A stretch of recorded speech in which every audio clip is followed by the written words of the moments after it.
Finally, we're here," said Michael as he bent backwards to crack his back after hopping out of the speedboat that they had sat in for an hour. Michael, along with his two friends, Kim and Carl, walked along the creaky wooden dock towards the makeshift entrance of the secluded island that they've heard much about. Beside the entrance was a small hut counter to purchase their entrance tickets. An elderly man stood up behind the counter and said, "That'll be $5 per person." After the three teenagers paid the man, he said, "Enjoy yourselves, but just be careful with your words. If you see something strange, don't comment on it. Ignore and just continue on your hike." "All right, sir," said Michael as they began their hike along the path into the forested area. After quite a distance now away from the counter, Carl then said, "I can't believe people still believe in these sort of things," referring to the elderly man earlier talking about spirits. "Don't say that. These things do exist. One of my family members was once deeply disturbed by such spirits," said Kim. "Nah, she was just imagining it. For all you know, she might have just wanted a little attention," said Carl. "Come on, man. At least keep your thoughts to yourself while we're here," said Michael. "Don't tell me you believe in them too, Mike. Come on, guys. They don't exist. They are just folklore stories people come up with to teach you a lesson. Like our parents telling us, don't come home late or else spirits will follow you home. Our parents just want us to come home early. That's all," said Carl. Annoyed by Carl's arrogance, Michael just shook his head while Kim rolled her eyes as they continued their hike on the island. Now, deep into the forest, they reached an intersection. Towards the left were two pathways that saw a couple of groups entering to begin their hike. To the right, slightly further ahead and almost fully hidden behind bushes, the path had a sign in front of it that said, "Do not enter." "All right, guys, you know which path we're going to take," said Carl.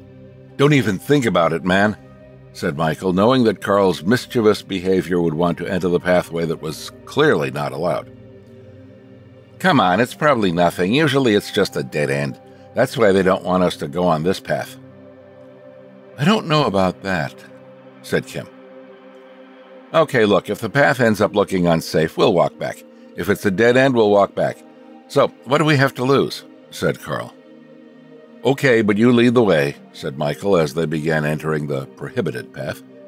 As the three of them were deep into the path now, they could only see trees to their sides. The path that they walk on also began to get narrower as they moved forward. "I don't know about you guys, but I'm definitely getting tired. How about we just rest here by the tree for a bit?" said Carl. "Sure, I don't mind. You all right with that, Kim?" said Michael. "Yeah, why not? Let's take a 15-minute break here," said Kim. As they sat and rested their backs on a tree trunk, Carl suddenly said, "Hey guys, look at this tree trunk. Some idiot carved out a figure of some man creature with horns on his head. This is so stupid," laughed Carl as he whipped out his smartphone to take a photo. "Carl, can you just shut your mouth? We're in the middle of a forest, for goodness sake," scolded Michael.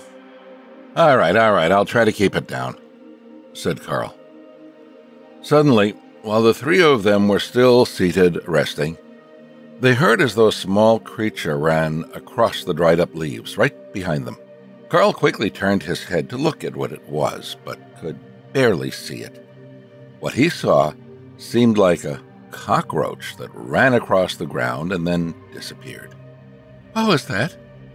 said Kim instinctively. She covered her mouth after, knowing that she shouldn't have commented on it. As usual, Carl couldn't keep himself quiet. He replied to Kim and said, "It was probably that creature with horns from the tree. Maybe it was having its late afternoon jog." "It's not funny, man.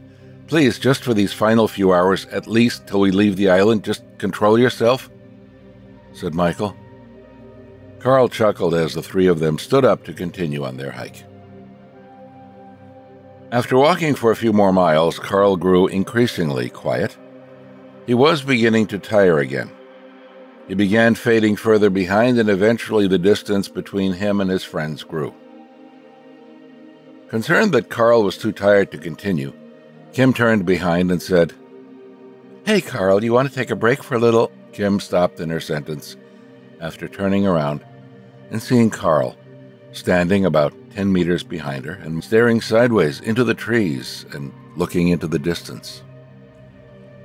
Noticing that Kim paused, Michael, who was at the front of the group, turned. "Carl, are you all right?" said Michael. Carl didn't respond to his friends and just stood there, still and silent. Moments later, Carl suddenly burst into a sprint into the forest.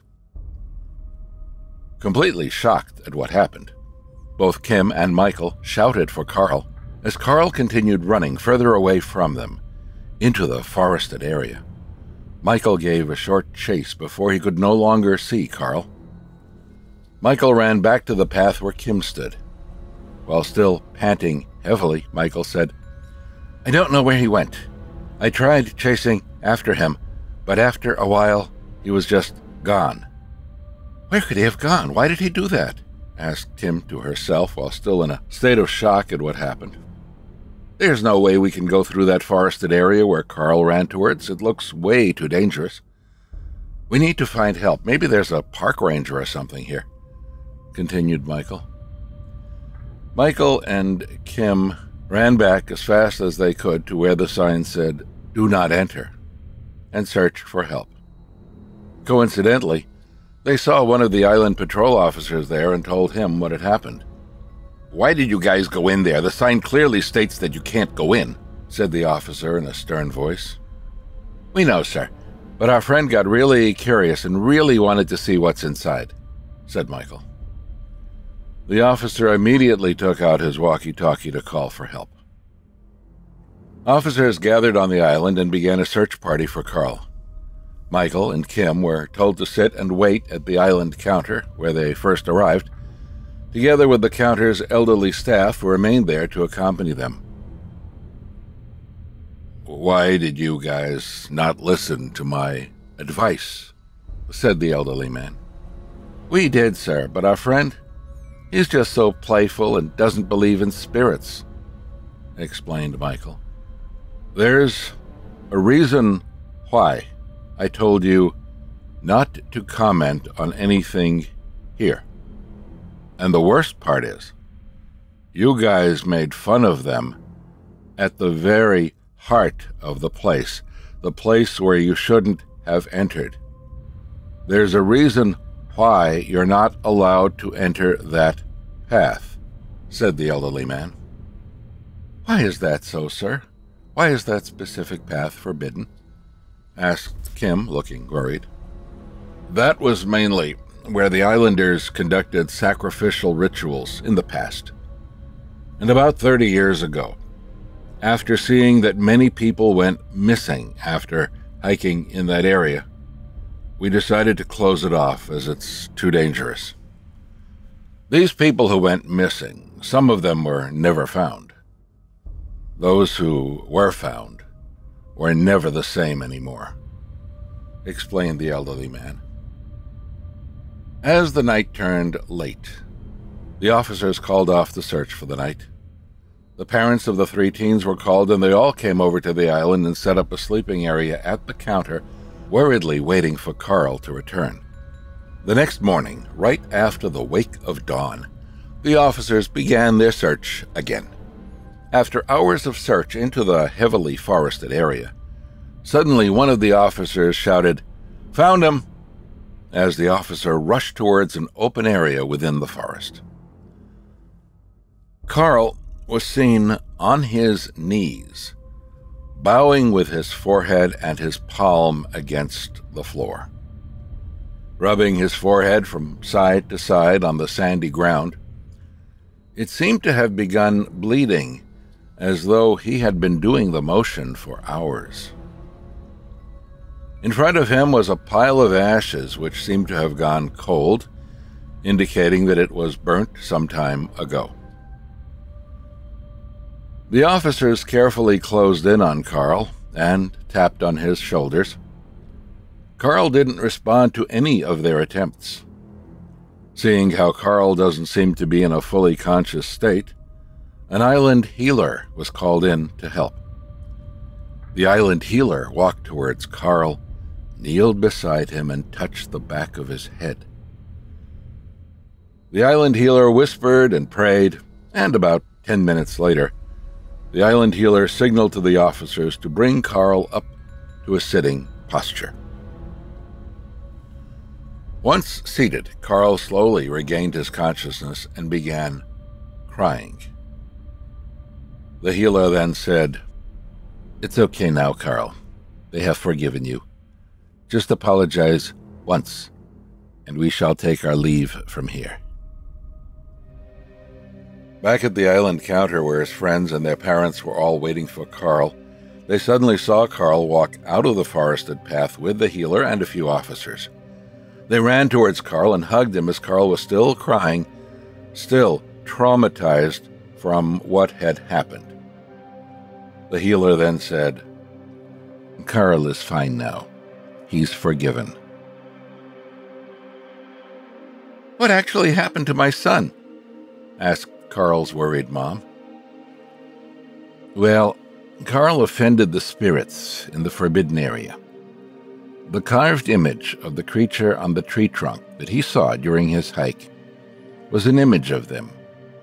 Carl made fun of them and disrespected them at their own home," explained the healer. "But what made you run into the forest, Carl? What did you see?" asked Carl's dad. "I remembered feeling really tired and my vision began to get blurry. But suddenly, I heard a man's voice calling me from inside the forested area. I turned and saw a creature which looked similar to the carved image. Then, suddenly, it gave the widest and most evil smile that I had ever seen. After that, I don't remember anything else," explained Carl. The teenagers and their family left the island almost immediately after. And like all those on the island who went missing and were eventually found, Carl was also never the same again.